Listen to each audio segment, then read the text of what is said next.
달빛 아래 사연 한수 채널 구독자 여러분, 오늘도 시청해주셔서 감사합니다. 행복하고 즐거운 시간 되시길 바라며 오늘의 사연 시작하겠습니다. 초봄이라고는 해도 해가 지면 여전히 쌀쌀한 바람이 불어오는 3월의 늦은 밤이었습니다. 서울 강남 한복판, 퇴근 시간이 겹친 대로변에는 사람들이 파도처럼 밀려다니고 있었죠.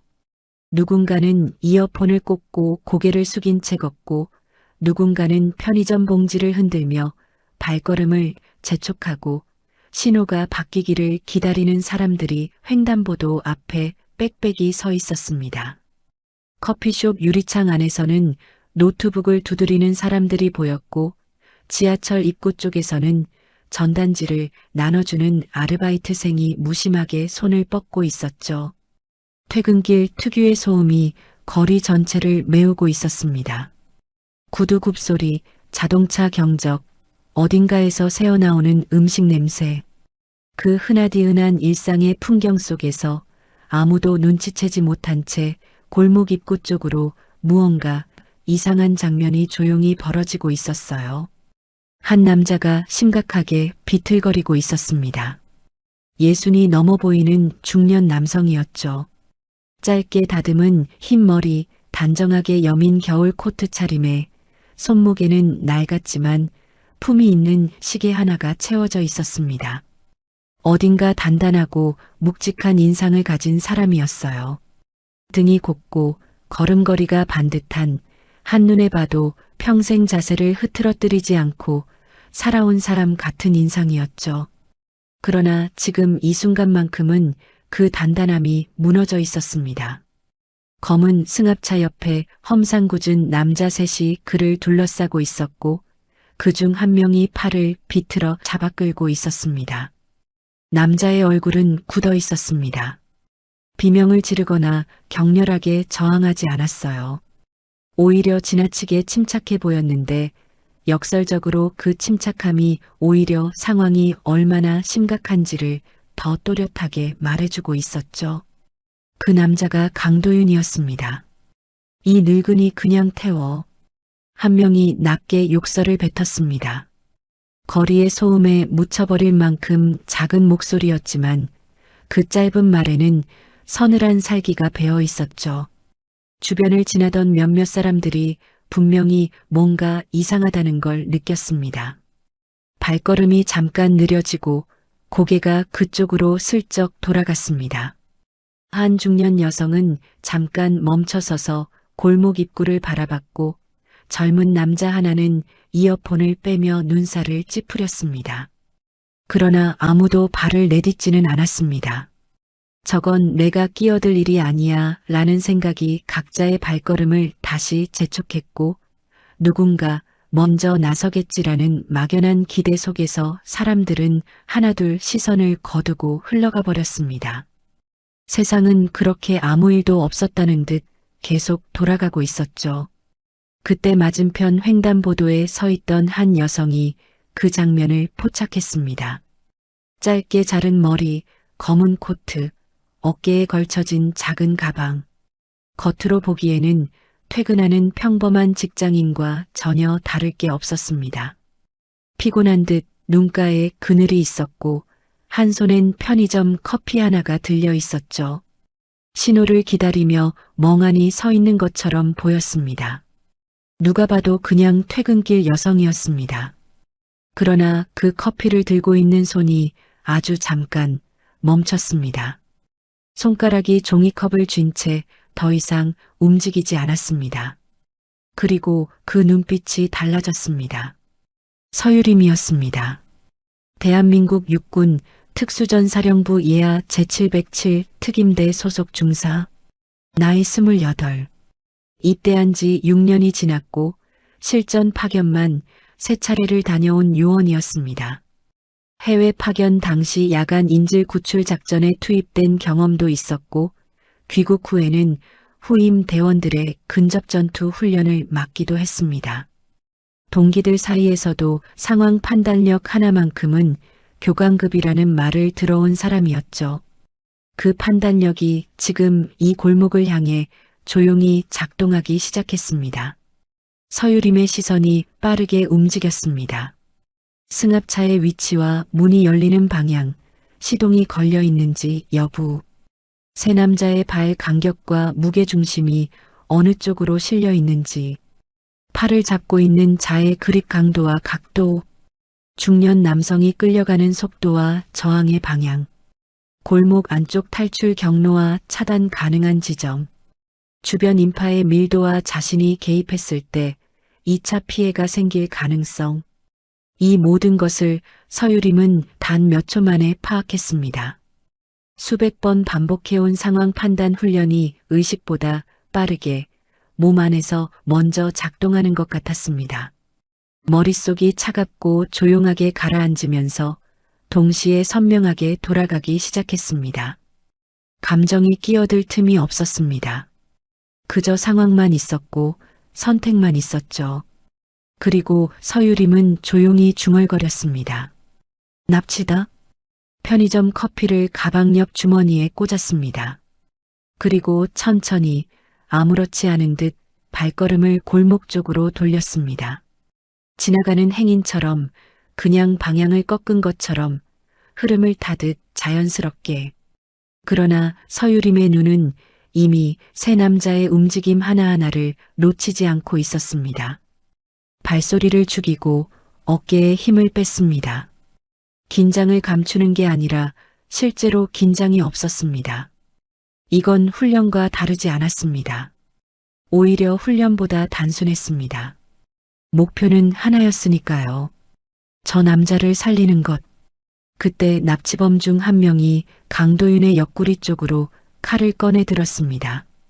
번쩍이는 날이 골목의 희미한 불빛에 반사됐습니다. 작지 않은 칼이었습니다. 강도윤은 눈을 감지 않았습니다. 두려움을 억누르는 게 눈에 보였지만 그래도 무너지지 않으려 버티고 있었습니다. 평생 단단하게 살아온 사람 특유의 마지막까지 자세를 지키려는 고집 같은 것이었죠. 납치범이 낮게 말했습니다. 조용히 따라와. 소리 지르면 알지? 그 말을 들은 서유림의 눈빛이 완전히 달라졌습니다. 두려움도 망설임도 흥분도 아니었습니다. 그저 차갑고 고요한 깊은 수면 아래처럼 잔잔하면서도 단단한 눈빛이었습니다. 작전 개시 직전 서유림이 항상 갖는 그 눈빛이었죠. 서유림은 휴대폰을 꺼내 귀에 갖다 댔습니다. 누군가와 통화하는 척 천천히 걸으면서 골목 입구를 향해 비스듬히 접근했습니다. 시선은 정면을 향하고 있었지만 시야 끝으로 세 남자의 위치를 계속 추적하고 있었죠. 발소리가 나지 않았습니다. 굽없는 단아였고 서유림은 발 앞쪽으로 체중을 실어 걷는 습관이 몸에 배어 있었습니다. 훈련장에서 수천 번 반복한 침투 보행이었죠. 납치범 셋 중 칼을 든 남자가 강도윤의 팔을 잡고 차 문 쪽으로 밀어붙이고 있었습니다. 나머지 두 명은 양옆에 서서 주변을 경계하고 있었고 그 중 한 명은 주머니에 손을 찌른 채 입구 쪽을 힐끔거리고 있었습니다. 경계는 하고 있었지만 허술했습니다. 자신들이 완전히 장악했다고 생각하는 사람들 특유의 느슨함이 있었죠. 서유림은 그 느슨함을 정확히 읽었습니다.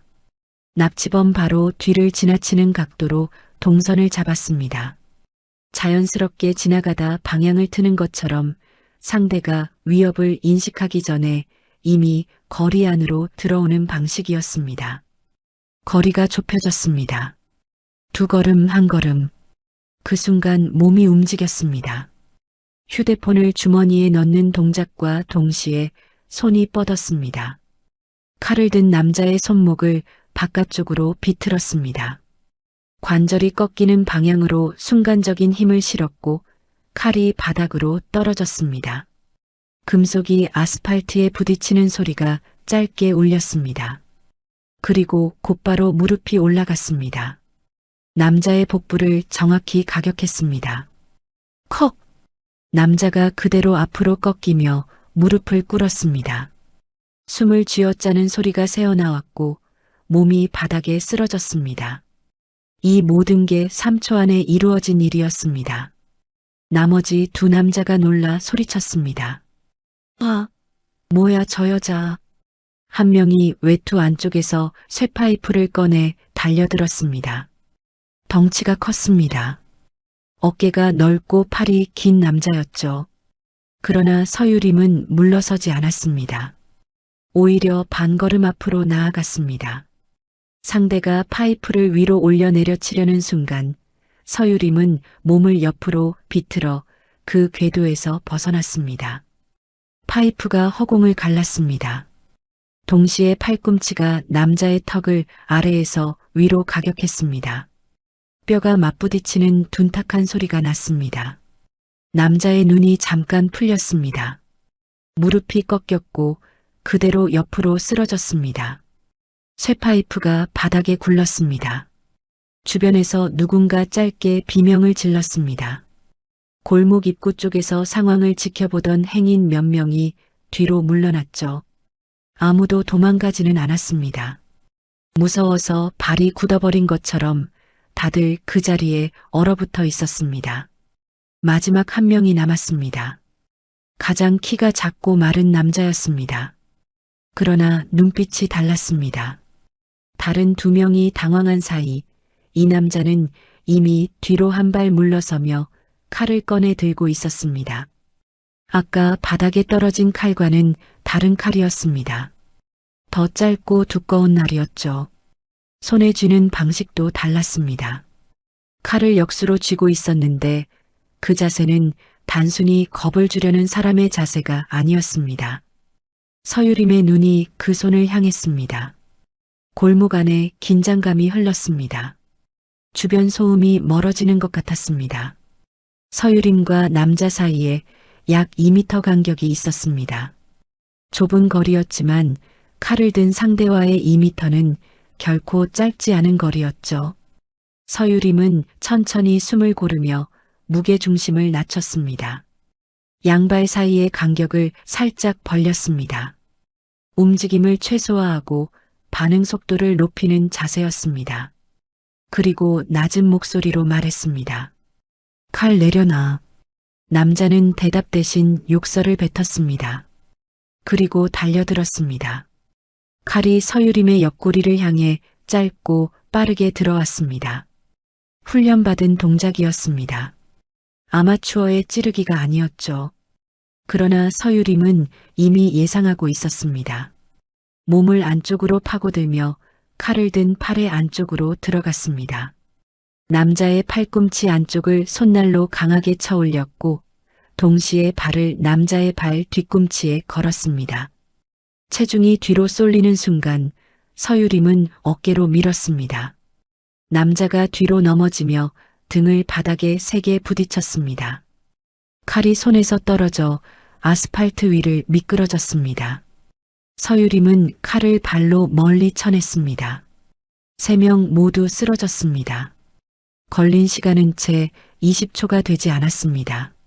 서유림은 흐트러진 호흡을 가다듬으며 천천히 자세를 폈습니다. 코트 소매가 살짝 걷혀 있었고 뒤로 넘어가며 부딪혔는지 왼쪽 손등에 작은 긁힘이 생겨 있었습니다. 그게 전부였습니다. 강도윤은 차 문에 등을 기댄 채 거친 숨을 몰아쉬고 있었습니다. 손이 떨리고 있었습니다. 무릎도 마찬가지였죠. 그 단단한 인상의 남자가 생전 처음으로 자신이 얼마나 작은지를 온몸으로 느끼는 것 같은 표정이었습니다. 그리고 천천히 시선을 들어 서유림을 바라봤습니다. 아가씨 군인인가?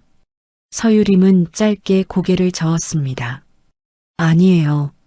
그냥 지나가던 사람입니다. 멀리서 사이렌 소리가 들려오기 시작했습니다. 누군가 신고를 한 모양이었습니다.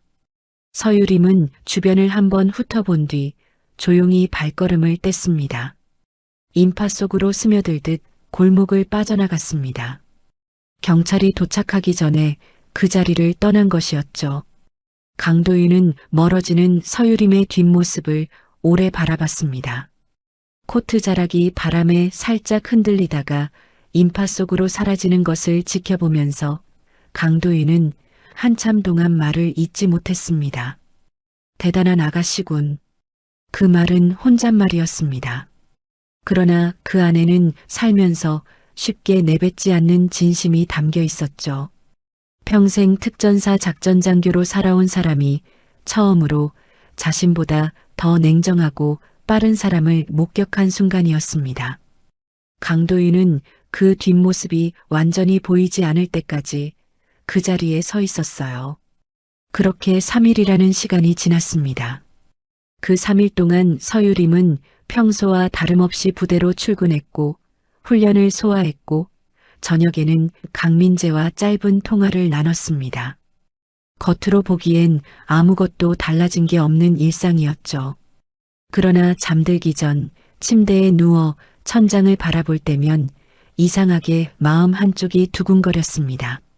납치 사건 때문이 아니었습니다. 그건 이미 서유림에게는 지나간 일이었습니다. 두근거림의 이유는 따로 있었죠. 상견례였습니다. 강민재를 만난 건 1년 반 전이었습니다. 지인의 소개로 처음 만났을 때 강민재는 서유림이 군인이라는 말을 듣고도 전혀 당황하지 않았습니다. 오히려 눈을 반짝이며 이것저것 물어봤죠. 진심으로 궁금해하는 사람 특유의 눈빛이었습니다. 서유림은 그 눈빛이 좋았습니다. 대부분의 사람들이 여군이라는 말에 어색한 미소를 짓거나 반대로 지나치게 대단하다는 반응을 보이는 것과 달랐으니까요. 강민재는 그냥 서유림을 서유림으로 봤습니다. 1년 반이 지나는 동안 두 사람은 자연스럽게 가까워졌고 결혼 이야기가 오가기 시작했습니다. 그리고 드디어 오늘 상견례 날이 됐습니다. 서울 종로구에 자리한 한정식 식당이었습니다. 강민재가 예약한 곳으로 조용하고 격식 있는 분위기의 식당이었죠. 서유림은 오전부터 몇 번이나 옷을 갈아입었습니다.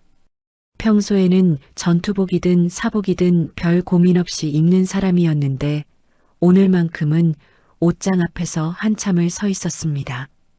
결국 부드러운 아이보리색 블라우스에 짙은 네이비 재킷을 골랐습니다. 화장도 평소보다 조금 더 공들였죠. 거울을 보다가 스스로도 조금 어색한 듯 피식 웃었습니다.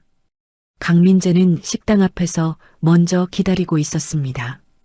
서유림을 보자마자 환하게 웃으며 손을 흔들었죠. 왔어? 잘 어울린다. 어색하지 않아? 전혀. 예뻐. 강민재는 쉽게 칭찬하는 사람이었습니다. 그게 진심인지 그냥 하는 말인지 처음엔 구분이 안 됐는데 1년 반을 지켜보니 알 수 있었습니다. 강민재는 언제나 진심이었습니다. 그래서 그 말이 더 자연스럽게 마음에 닿았죠.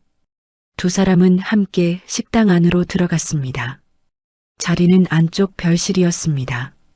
조용하고 아늑한 공간이었고 창밖으로 작은 정원이 내다보였습니다. 테이블 위에는 이미 차가 나와 있었고 서유림은 자리에 앉아 손을 무릎 위에 가지런히 올렸습니다. 긴장이 됐습니다. 전투 전날 밤과는 다른 종류의 긴장이었죠. 적을 마주하는 긴장이 아니라 중요한 사람의 눈앞에 서야 하는 긴장이었습니다. 강민재가 웃으며 말했습니다. 우리 아버지 좀 무뚝뚝한 편이야. 근데 나쁜 분 아니니까 너무 긴장하지 마. 무뚝뚝하면 어느 정도야? 첫 만남에서 웃는 얼굴 보기가 좀 힘들 수도 있어. 서유림은 속으로 한숨을 삼켰습니다. 무뚝뚝한 어른은 괜찮았습니다. 군에서 워낙 많이 겪었으니까요. 그러나 남자친구의 아버지라는 건 또 다른 문제였습니다. 상관에게 보고하는 것과는 다른 종류의 긴장감이었죠. 그때 식당 문이 열렸습니다. 강민재의 어머니 한소정이 먼저 들어섰습니다. 단아한 차림에 온화한 인상이었습니다. 뒤이어 강민재의 아버지가 문을 열고 들어왔습니다. 서유림은 고개를 들어 인사를 하려고 했습니다. 그리고 그 자리에서 굳어버렸습니다. 심장이 한 박자 멈춘 것 같았습니다. 눈앞에 서 있는 남자, 단정한 코트 차림에 짧은 흰 머리, 묵직하고 단단한 인상. 그 얼굴을 서유림은 알고 있었습니다. 3일 전 강남 골목에서 칼을 목에 들이댄 납치범 앞에서도 자세를 무너뜨리지 않던 바로 그 남자였습니다. 강도윤이었습니다. 서유림의 뇌가 잠깐 멈췄습니다.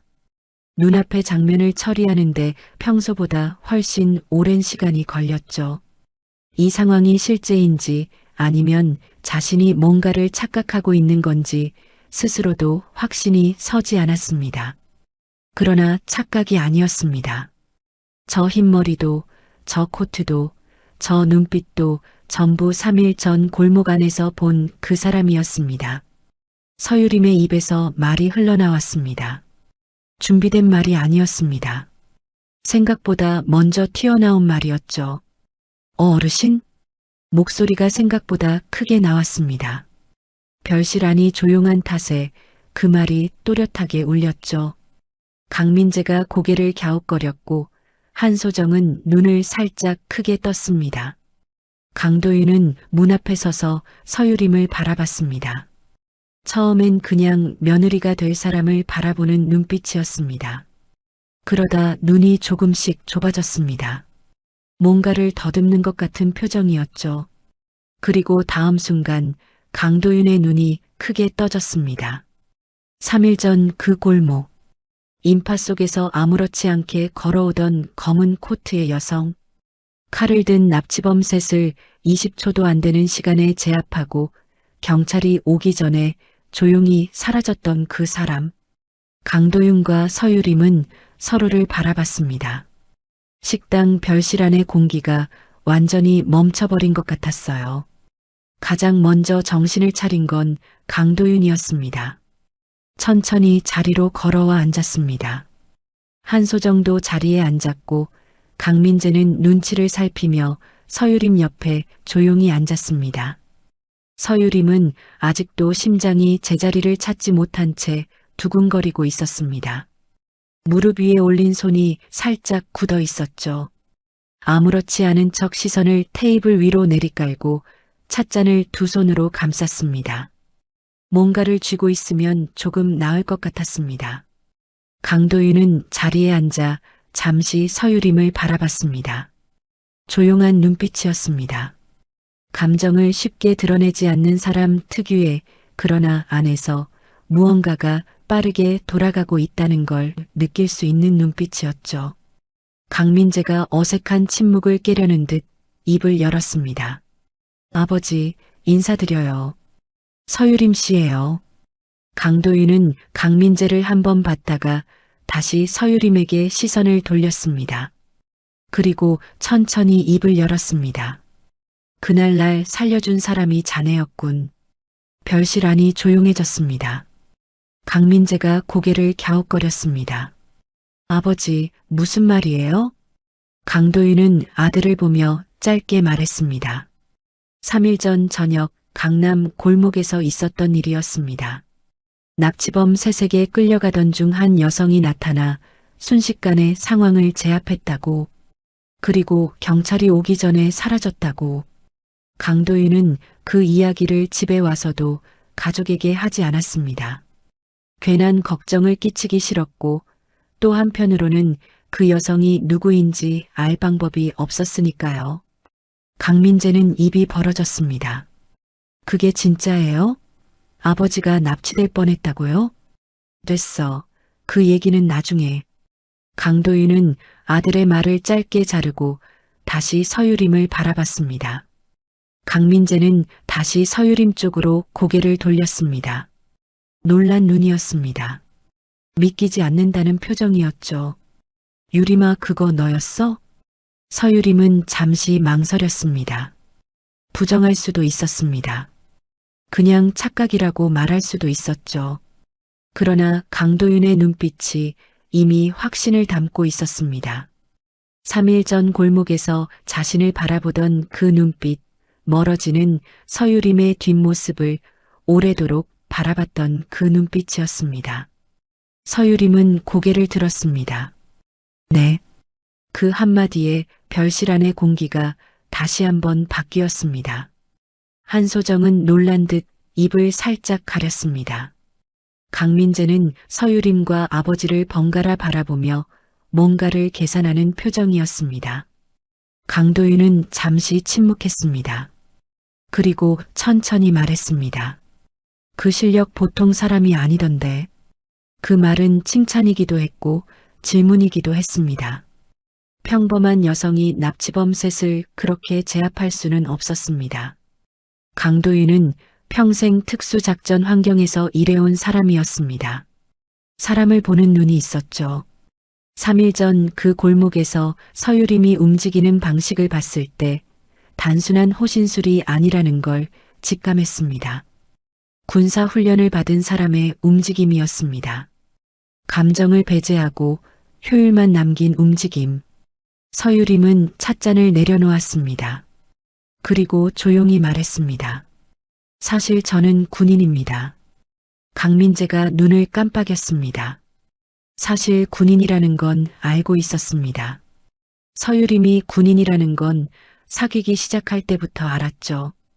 그러나 정확히 어떤 부대 소속인지는 서유림이 자세히 말하지 않았습니다. 강민재도 굳이 캐묻지 않았고요. 그게 조심스러운 영역이라는 걸 알았으니까요. 강도윤은 눈빛이 달라졌습니다. 어느 부대인가? 서유림은 잠깐 강도윤의 눈을 바라봤습니다. 감추는 게 의미 없다는 걸 알았습니다. 이미 그 골목에서 자신이 어떤 사람인지를 몸으로 보여줬으니까요. 서유림은 등을 똑바로 폈습니다. 군인이 부대를 밝힐 때의 자세였습니다. 707 특임대 소속입니다. 강민재의 눈이 커졌습니다. 뭐라고? 707 특임대. 대한민국 최정예 대테러 특수부대. 일반인에게도 이름은 알려져 있었지만 실제로 어떤 훈련을 받고 어떤 작전을 수행하는지는 대부분 베일에 가려져 있었습니다. 강민재는 여자친구가 군인이라는 것, 그것도 꽤 강한 사람이라는 건 어렴풋이 느끼고 있었습니다. 그러나 707이라는 이름은 전혀 예상 밖이었죠. 유림아, 너 그런 데 있었어? 서유림은 강민재를 보며 작게 고개를 끄덕였습니다. 강민재는 한동안 말을 잇지 못했습니다. 머릿속에서 지난 1년 반의 장면들이 빠르게 스쳐 지나가는 것 같았습니다. 운동을 좋아한다며 새벽에 나가던 것, 팔에 희미하게 남아있던 흉터들, 가끔 먼 곳을 바라보는 눈빛, 퍼즐 조각들이 하나씩 맞춰지는 기분이었죠. 강도윤은 그 순간 조용히 웃었습니다. 작은 웃음이었지만 그 표정을 본 한소정이 살짝 눈을 크게 떴습니다. 강도윤이 처음 만나는 자리에서 웃는 일은 드문 일이었으니까요. 강민재도 그 웃음을 보고 잠깐 멈칫했습니다. 강도윤이 말했습니다. 역시 내가 본 눈이 틀리지 않았군. 그 말에는 여러 가지가 담겨 있었습니다. 3일 전 골목에서 느꼈던 직감, 이 여성이 단순한 사람이 아니라는 확신, 그리고 예상치 못한 자리에서 다시 마주친 이 기묘한 인연에 대한 감회 같은 것들이었죠. 강도윤은 찻잔을 들어 한 모금 마셨습니다. 그리고 천천히 테이블 위에 내려놓으며 말했습니다. 나도 예전에 특전사 작전장교였네. 별실 안에 다시 한번 침묵이 깔렸습니다.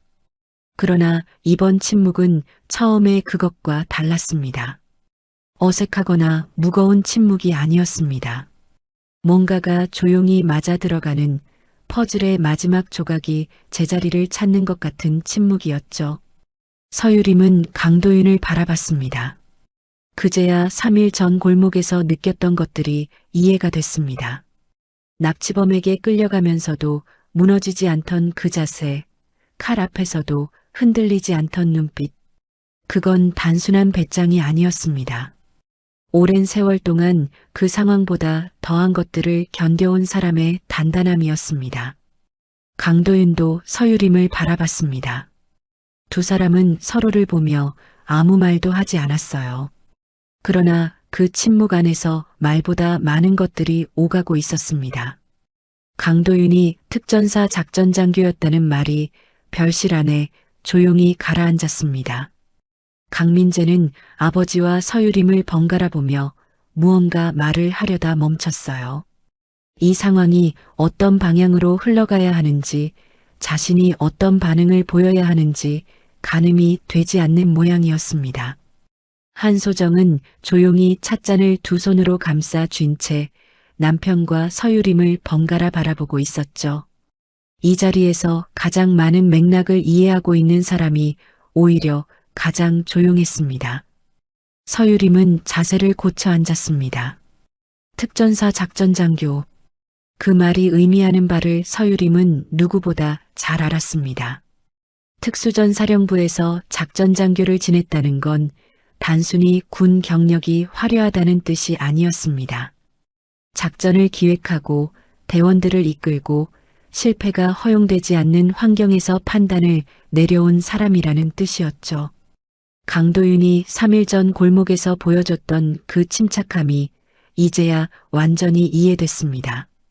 그건 타고난 성격이 아니라 수십 년의 훈련과 실전이 빚어낸 것이었습니다. 강도윤이 천천히 말을 이었습니다. 제대한 지 15년이 넘었지만 몸에 밴 건 쉽게 사라지지 않더군. 담담한 말투였습니다. 자랑도 아니었고 과거를 그리워하는 것도 아니었습니다. 그냥 사실을 말하는 것 같았죠. 서유림은 그 말투가 낯설지 않았습니다. 오래 군 생활을 한 사람들이 공통적으로 갖는 건조함이었습니다. 감정을 앞세우지 않고 상황을 있는 그대로 말하는 방식이었죠. 그날 골목에서 강도윤이 잠시 말을 멈췄습니다. 찻잔을 손에 쥔 채 창밖 정원을 바라봤습니다. 초봄의 나무들이 아직 잎을 다 피우지 못한 채가지만 내밀고 있었습니다. 강도윤의 눈이 그 가지들을 따라 움직이다가 다시 테이블 위로 내려왔습니다. 자네가 아니었으면 나는 그 차에 실렸을 거야. 그 말에는 무게가 있었습니다. 단순히 위험했다는 이야기가 아니었습니다. 강도윤은 그 상황이 얼마나 심각한 것이었는지를 알고 있었습니다. 납치범들이 아마추어가 아니었다는 것도 알았죠. 그러나 그 이야기는 여기서 끝이 아니었습니다. 강도윤은 찻잔을 테이블에 내려놓으며 조용히 말을 이어갔습니다. 그 남자들 그냥 범죄자가 아니었어. 별실 안이 다시 조용해졌습니다. 강민재가 눈썹을 모았습니다. 무슨 뜻이에요? 강도윤은 잠시 아들을 바라보다가 말했습니다. 지금으로부터 8개월 전 강도윤은 지인의 소개로 국가기관의 비공식 자문을 맡게 됐습니다. 특수전 경험이 있는 민간 전문가로서 불법 무기 밀매 조직의 루트와 작전 방식을 분석하는 역할이었습니다. 공개적인 수사가 아니었습니다. 외부에 알려지지 않는 방식으로 진행되는 일이었죠. 강도윤은 가족에게도 그 사실을 말하지 않았습니다. 말할 수 없었습니다. 그 조직이 강도윤의 존재를 알게 된 건 2달 전이었습니다. 처음엔 미행이었습니다. 그 다음엔 협박이었고요. 강도윤은 담당자에게 보고했고 경호 조치가 취해지기도 했습니다. 그러나 3일 전 저녁 퇴근길에 경호가 잠깐 느슨해진 틈을 그들이 파고든 것이었습니다. 강민재의 얼굴이 굳었습니다. 아버지, 그런 일이 있었으면 말을 해주셨어야죠. 걱정 끼치기 싫었어. 걱정 끼치기 싫어서요? 납치될 뻔하셨잖아요. 두 사람 사이에 짧은 긴장이 흘렀습니다. 한소정은 눈을 내리깔았습니다. 이미 알고 있었던 것인지 아니면 지금 처음 듣는 것인지 표정만으로는 알 수 없었습니다. 서유림은 조용히 두 사람을 바라봤습니다. 이 가족 안에서 오래된 패턴 같은 것이 느껴졌습니다. 강도윤이 모든 걸 혼자 감당하려 하고 강민재가 그것에 답답함을 느끼는 패턴이었죠. 강도윤이 조용히 말했습니다. 그래서 자네가 더 고마운 거야. 시선이 다시 서유림에게로 향했습니다. 이번엔 아까와 눈빛이 조금 달랐습니다. 아까는 확인하는 눈빛이었다면 지금은 무언가를 진심으로 전달하려는 눈빛이었습니다. 자네가 없었다면 그 조직 입장에서는 원하는 걸 얻었겠지. 내가 알고 있는 정보를 빼내거나 아니면 그냥 없애거나. 강민재가 숨을 들이켰습니다. 그 말의 무게를 받아들이는데 시간이 걸리는 것 같았죠. 없애거나. 그 단어가 별실 안에 잠시 머물렀습니다. 서유림은 찻잔을 내려놓았습니다. 그날 저는 그냥 지나가다 본 겁니다. 어르신이 어떤 분인지 어떤 상황인지는 몰랐어요. 알았어도 도왔겠지. 강도윤의 말은 질문이 아니었습니다. 확신이었습니다. 서유림은 그 말에 바로 대답하지 않았습니다. 부정하기도 긍정하기도 애매한 말이었습니다. 그러나 속으로는 알고 있었습니다. 알았어도 도왔을 겁니다. 그건 서유림이 택한 삶의 방식이었으니까요. 강도윤이 말을 이었습니다. 707이면 선발 과정만 1년 가까이 되지 않나? 2년 가까이 됩니다. 거기서 몇 년이나 됐나? 4년 됐습니다. 강도윤은 고개를 끄덕였습니다. 숫자가 말해주는 것들을 읽는 눈이었습니다. 2년에 가까운 선발 과정을 통과하고 4년을 그 부대에서 버텼다는 건 단순한 능력의 문제가 아니었습니다. 버텨내는 힘, 그 힘의 뿌리가 어디에 있는가의 문제였죠. 강도윤은 잠시 말이 없었습니다.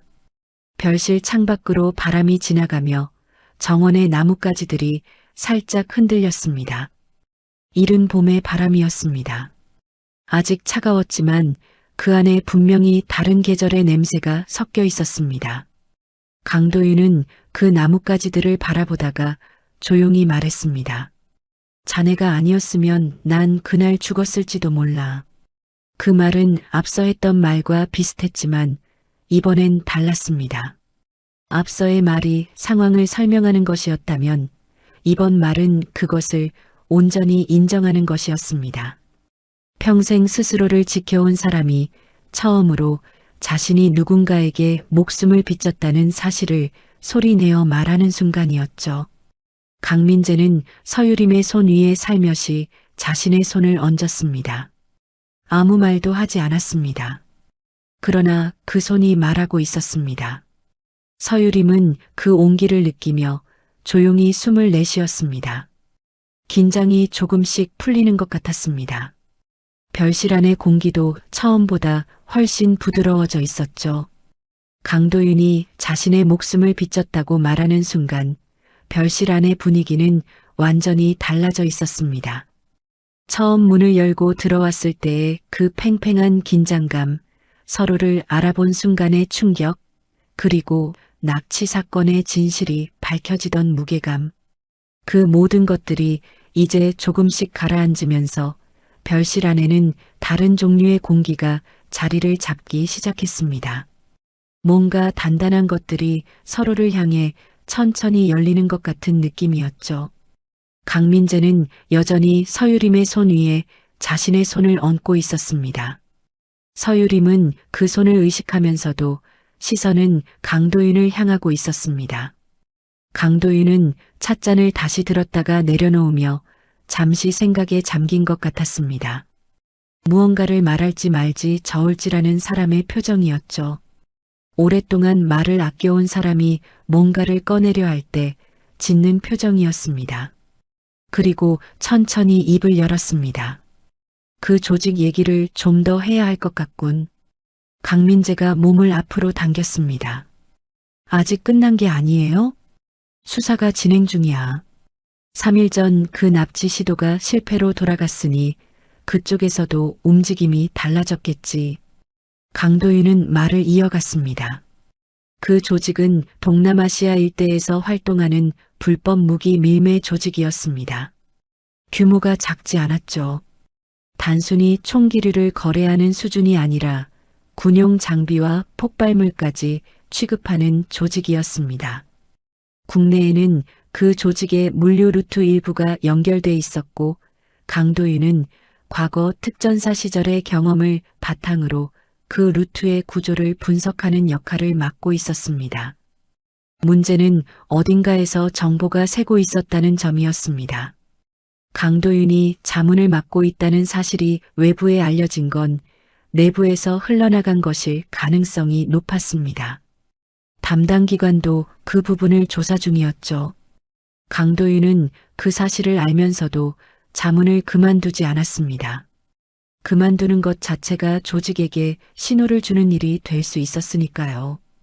그래서 경호를 받으면서 계속 버텨온 것이었습니다. 강민재의 표정이 굳었습니다. 아버지, 그 정도면 그냥 빠지셔야 하는 거 아니에요? 목숨이 위험한 거잖아요. 내가 빠지면 그 루트 분석이 처음부터 다시 시작돼. 시간이 얼마나 걸릴지 모르고. 그게 아버지 목숨보다 중요해요? 두 사람 사이에 다시 긴장이 흘렀습니다. 강도윤은 아들을 바라봤습니다. 오랫동안 반복되어 온 대화 같았습니다. 강민재는 아버지의 그 고집을 알면서도 매번 부딪혔고 강도윤은 매번 같은 방식으로 그것을 막아냈습니다. 두 사람 모두 상대가 틀렸다고 생각하지는 않았지만 그렇다고 쉽게 물러서지도 않았죠. 한소정이 조용히 말했습니다. 민재야, 일단 들어봐. 그 한마디에 강민재가 입을 다물었습니다. 한소정의 목소리는 언제나 작았지만 그 안에는 두 남자를 동시에 멈추게 하는 힘이 있었습니다. 강도윤이 서유림을 바라봤습니다. 자네는 이런 얘기 불편하지 않나? 서유림은 고개를 저었습니다. 아닙니다. 사실이었습니다. 불편하지 않았습니다. 오히려 처음으로 이 자리가 현실적으로 느껴지기 시작했습니다. 상견례라는 형식적인 자리가 아니라 서로의 진짜 모습이 드러나는 자리가 되고 있었으니까요. 서유림은 형식적인 자리가 더 어색한 사람이었습니다. 정해진 대화, 정해진 표정, 정해진 흐름. 그런 것들보다 지금 이 순간이 훨씬 편했습니다. 강도윤은 잠시 서유림을 바라보다가 말했습니다. 3일 전 그날 자네가 그 골목을 지나지 않았다면 어떻게 됐을까 생각해봤어. 서유림은 대답하지 않았습니다. 강도윤도 대답을 기다리는 게 아니었습니다. 혼잣말처럼 계속 이어갔습니다. 그 차에 실렸을 거야. 그리고 그쪽에서 원하는 정보를 얻거나 얻지 못하면 처리했겠지. 경호가 뒤늦게 알아채더라도 이미 늦었을 거고. 강민재는 그 말을 들으며 눈을 감았습니다. 상상하기 싫은 장면이 머릿속에 그려지는 것 같았습니다. 서유림도 그 장면을 머릿속에서 지워내야 했습니다. 지금 옆에 앉아있는 이 남자의 아버지가 3일 전 이미 존재하지 않을 수도 있었다는 사실이었죠. 강도윤이 다시 서유림을 바라봤습니다. 707에서 4년. 해외 파견도 있었나? 3차례 있었습니다. 어느 지역인지는 말 못하겠지. 네. 강도윤은 고개를 끄덕였습니다. 당연한 대답이었습니다. 서유림이 대답을 거부하는 게 아니라 말할 수 없는 영역이 있다는 걸 강도윤은 누구보다 잘 알았죠.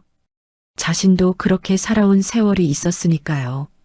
그 나이에 3차례면 쉽지 않았겠군. 훈련된 대로 했을 뿐입니다. 그게 가장 어려운 거야. 훈련된 대로 하는 것. 강도윤의 말이었습니다. 짧았지만 무거웠습니다. 훈련은 이상적인 환경에서 이루어지지만 실전은 그 이상적인 환경이 완전히 무너진 곳에서 시작됩니다. 훈련된 대로 한다는 건 그 무너진 환경 속에서도 자신을 잃지 않는다는 뜻이었습니다.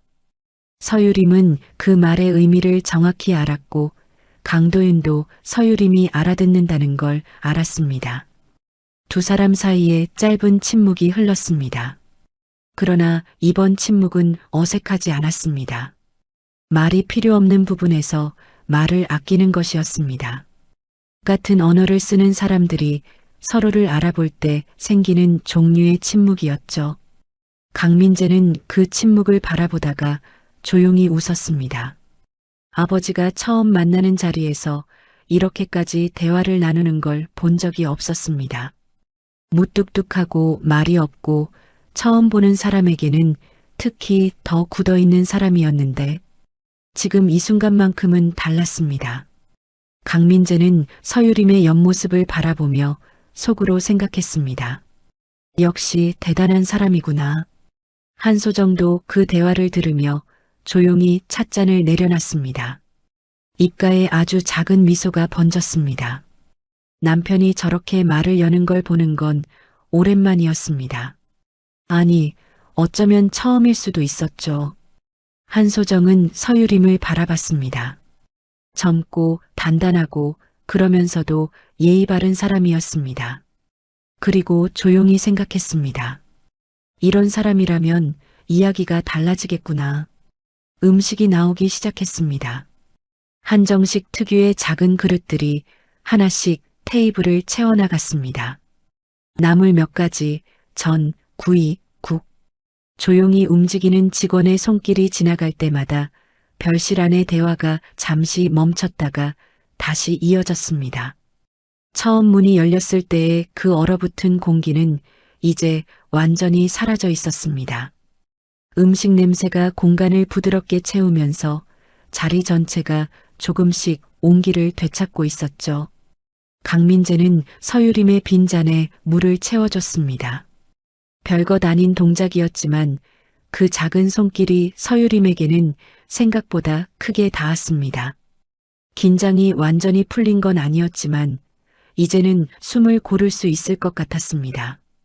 강도윤은 음식을 앞에 두고도 젓가락을 들지 않은 채 잠시 생각에 잠겨 있었습니다. 뭔가를 정리하는 것 같은 표정이었습니다. 한소정이 조용히 남편 앞에 국 그릇을 당겨줬습니다. 오랜 세월을 함께한 사람들 사이의 조용한 언어였습니다. 강도윤은 그 그릇을 받으며 한소정을 한번 바라봤습니다. 짧은 눈빛이었지만 그 안에 많은 것이 담겨 있었죠. 한소정이 먼저 입을 열었습니다. 유림 씨, 가족들은 어떻게 되세요? 부드러운 목소리였습니다. 날카롭거나 탐색하는 질문이 아니었습니다. 진심으로 궁금해하는 사람의 질문이었죠. 서유림은 찻잔을 내려놓으며 대답했습니다. 부모님은 부산에 계세요. 아버지는 퇴직하셨고 어머니는 작은 가게를 하고 계십니다. 형제는요? 오빠가 한 명 있는데 결혼해서 경기도에 살고 있어요. 군인이 된 건 언제부터 생각했어요? 서유림은 잠깐 생각했습니다. 언제부터였을까? 특별한 계기가 있었냐고 물으면 딱 잘라 말하기 어려운 부분이 있었습니다. 하나의 사건이 아니라 여러 개의 작은 순간들이 쌓여서 자연스럽게 그쪽으로 걸어간 것 같았으니까요. 고등학교 때부터요. 뭔가 실제로 쓸모 있는 일을 하고 싶었습니다. 몸을 쓰고 판단을 하고 그게 누군가에게 직접 닿는 일이요. 한소정은 고개를 끄덕였습니다. 그 대답에서 무언가를 읽은 것 같은 표정이었습니다. 힘들지 않아요? 여자로서 그 부대에 있는 게. 서유림은 잠시 웃었습니다. 힘들지 않냐는 질문은 많이 받은 질문이었습니다. 그러나 한소정의 입에서 나온 그 질문은 도전이 아니었습니다. 걱정이었습니다. 힘들죠. 근데 제가 선택한 거라서요. 그 말이 더 대단하게 들리네요. 한소정은 조용히 웃었습니다. 서유림도 따라 웃었습니다. 그게 이 자리에서 두 사람이 처음으로 함께 웃은 순간이었습니다. 강도윤은 그 모습을 바라보다가 조용히 젓가락을 들었습니다. 그리고 말했습니다. 민재한테 얘기 들었을 때는 그냥 군인이라고만 했더구만. 강민재가 머리를 극적였습니다. 저도 자세한 건 몰랐어요. 유림이가 잘 얘기를 안 해서 말 못하는 부분이 있잖아요. 서유림이 말했습니다. 강민재를 바라보며 말한 건데 그 말은 강도윤에게도 향하고 있었습니다. 군인이라는 건 때로 가장 가까운 사람에게도 말할 수 없는 부분을 품고 사는 것이었습니다. 그게 군인이 감당해야 하는 고독의 한 종류였죠. 강도윤은 그 말을 듣고 잠시 눈을 내리깔았습니다. 그거 잘 알지. 짧은 대답이었습니다. 그러나 그 짧음 안에 얼마나 많은 세월이 담겨 있는지를 서유림은 알 수 있었습니다. 강도윤이 가족에게 납치 시도를 말하지 않은 것도 자문을 맡고 있다는 사실을 숨긴 것도 결국 같은 이유에서였습니다. 말할 수 없는 것들을 혼자 감당하는 것. 그게 그 사람이 살아온 방식이었습니다. 강민재는 아버지와 서유림을 번갈아 보다가 말했습니다. 두 분이 저보다 더 잘 통하는 것 같은데요? 당연하지. 강도윤이 담담하게 말했습니다. 강민재가 눈을 동그랗게 떴습니다. 아버지가 그런 말을 이렇게 쉽게 하는 건 처음 보는 일이었습니다. 한소정은 입가에 미소를 감추지 않았습니다. 서유림은 조금 얼떨떨했습니다. 식사가 진행되면서 대화는 더 자연스럽게 흘러갔습니다.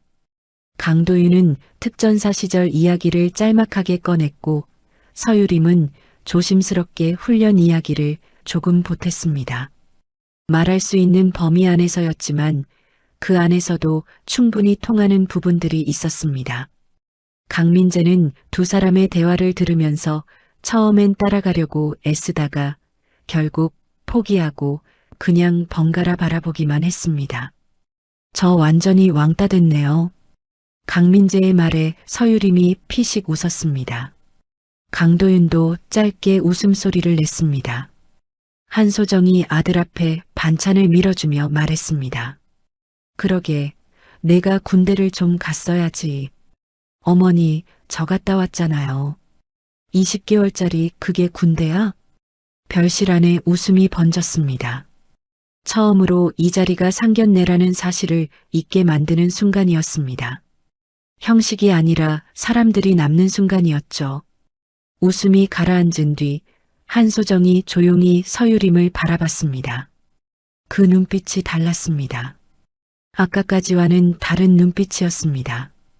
무언가를 오래 생각하다가 마음을 정한 사람의 눈빛이었죠. 한소정은 찻잔을 테이블에 내려놓고 똑바로 서유림을 바라보며 말했습니다. 민재야. 네, 어머니. 한소정은 아들을 보다가 다시 서유림에게 시선을 돌렸습니다. 그리고 천천히 또렷하게 말했습니다.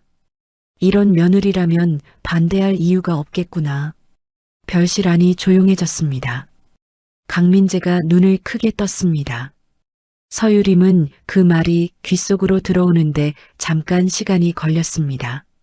무슨 말인지 이해하는 순간 심장이 조용히 내려앉는 것 같았습니다. 한소정이 서유림을 바라보며 말을 이었습니다. 우리 가족 목숨을 구해준 사람이니까. 그 말은 단순한 칭찬이 아니었습니다. 오랜 세월 동안 남편의 세계를 묵묵히 곁에서 지켜봐온 사람이 그 세계를 이해하는 또 다른 사람을 처음으로 알아보는 말이었습니다. 강도윤은 아내의 말을 들으며 아무 말도 하지 않았습니다. 그러나 찻잔을 쥔 손이 아주 살짝 느슨해졌습니다. 서유림은 눈을 내리깔았습니다. 뭐라고 해야 할지 몰랐습니다.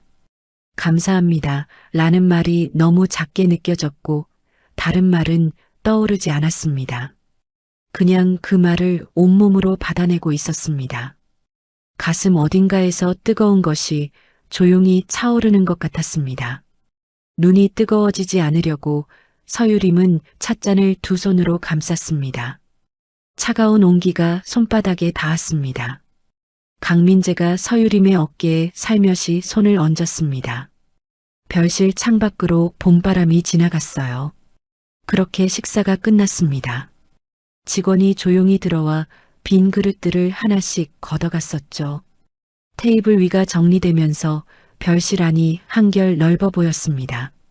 차가 다시 채워졌고 네 사람은 잠시 그 자리에 앉아 조용히 차를 마셨습니다. 서두르는 사람이 없었습니다. 자리를 마무리해야 한다는 의식적인 긴장감도 없었습니다. 그냥 함께 있는 것이 자연스러운 사람들처럼 그 시간이 흘러가고 있었죠. 강민재는 어머니 한소정과 나지막이 이야기를 나누고 있었습니다. 서유림은 그 옆에서 차를 마시며 창밖을 바라봤습니다. 정원의 나뭇가지들이 아까보다 조금 더 부드럽게 흔들리고 있었습니다. 해가 기울면서 빛의 각도가 달라진 탓인지 정원 전체가 조금 더 따뜻한 색으로 물들어 있었죠. 초봄의 저녁이 조용히 내려앉고 있었습니다. 강도윤이 먼저 자리에서 일어섰습니다. 바람 좀 쐬겠네. 한소정이 올려다봤습니다. 같이 나갈까요? 아니, 잠깐만. 강도윤은 서유림을 한번 바라봤습니다. 짧은 눈빛이었지만 그 안에 뭔가가 담겨 있었습니다. 서유림은 그 눈빛을 읽었습니다. 자리에서 일어나 강도윤을 따라 별실 문을 나섰습니다. 식당 바깥으로 이어지는 복도를 지나 작은 연문을 열고 나오니 정원이었습니다. 아담한 크기였지만 잘 정돈된 공간이었습니다. 돌을 깎아 만든 작은 징검다리가 놓여 있었고 그 옆으로 아직 꽃을 피우지 못한 나무들이 줄지어 서 있었습니다. 공기가 서늘했습니다. 실내의 따뜻함이 거치면서 초봄 저녁의 냉기가 뺨에 닿았죠. 강도윤은 돌 징검다리 옆에 서서 정원을 바라봤습니다. 서유림은 두 걸음 뒤에 서서 조용히 기다렸습니다. 먼저 말을 꺼내야 할 사람이 누구인지 알았습니다. 강도윤이 먼저 입을 열었습니다. 오늘 자리가 불편하지 않았나? 서유림은 고개를 저었습니다. 아니었습니다. 처음 들어왔을 때 표정 봤어. 많이 놀랐겠지. 서유림은 잠깐 웃었습니다. 솔직히 말씀드리면 그 순간은 머릿속이 잠깐 멈췄습니다. 강도윤도 낮게 웃었습니다. 별실 안에서와 달리 바깥에서 듣는 강도윤의 웃음소리는 조금 더 낮고 인간적인 온기가 있었습니다. 격식이 한꺼풀 벗겨진 것 같은 느낌이었죠. 나도 마찬가지였어. 강도윤은 잠시 말을 멈췄습니다. 정원의 나뭇가지 끝을 바라보다가 천천히 말을 이었습니다. 3일 전 그날 자네가 사라지고 나서 오래 생각했어. 그 뒷모습을. 경찰이 도착하고 조서 쓰고 담당자한테 보고하는 내내 머릿속에서 지워지지 않더군. 서유림은 아무 말하지 않았습니다. 강도윤의 말이 어디로 향하는지 기다렸습니다. 군인으로서도 대단하지만 강도윤이 서유림을 바라봤습니다. 사람으로서도 훌륭하군. 그 말은 짧았습니다. 그러나 그 짧음이 오히려 무게를 만들었습니다. 수식어가 없었습니다. 과장도 없었습니다. 평생 말을 아껴온 사람이 꺼낸 말이었기 때문에 그 단순함이 오히려 더 깊이 닿았습니다. 서유림은 그 말을 가슴으로 받으면서도 어떻게 대답해야 할지 몰랐습니다. 군에서 상관에게 칭찬을 들을 때와는 완전히 다른 종류의 감정이 올라오고 있었습니다. 강도윤은 천천히 서유림을 향해 몸을 돌렸습니다. 그리고 고개를 숙였습니다. 깊지 않았습니다. 그러나 분명히 숙인 것이었습니다. 60이 넘은 남자가 특전사 작전장교 출신이 처음 만나는 자리에서 고개를 숙였습니다. 서유림은 그 광경을 보는 순간 당황해서 손을 앞으로 내밀었습니다. 어르신, 그러시면 안 됩니다. 그날 목숨 구해줘서 고맙네. 강도윤의 목소리는 흔들리지 않았습니다. 그러나 그 안에 담긴 것이 무엇인지를 서유림은 느낄 수 있었습니다. 목숨을 빚진 사람이 그 빚을 인정하는 순간이었습니다. 자존심이 센 사람이 그 자존심을 내려놓는 순간이었습니다. 군인으로 평생을 살아온 사람이 처음으로 자신이 누군가에게 기댔다는 사실을 온몸으로 인정하는 순간이었죠. 서유림은 손을 내저었습니다. 저는 그냥 눈앞에 있던 일을 한 것뿐입니다. 어르신, 고개 드세요. 강도윤이 고개를 들었습니다. 그 눈빛 안에 서유림이 본 적 없는 것이 있었습니다. 무너지지 않으면서도 열려있는 눈빛이었습니다. 단단한 사람이 비로소 마음을 여는 눈빛이었죠. 눈앞에 있던 일을 했다고 하지만 강도윤이 말했습니다. 대부분의 사람은 눈앞에 있던 일을 외면하지. 서유림은 그 말에 아무 대답도 하지 못했습니다. 틀린 말이 아니었으니까요. 3일 전 그 골목에서 발걸음을 멈추지 않고 흘러간 사람들을 서유림도 봤습니다. 그게 비겁한 게 아니라는 것도 알았습니다. 그냥 그게 보통 사람이 살아가는 방식이었습니다.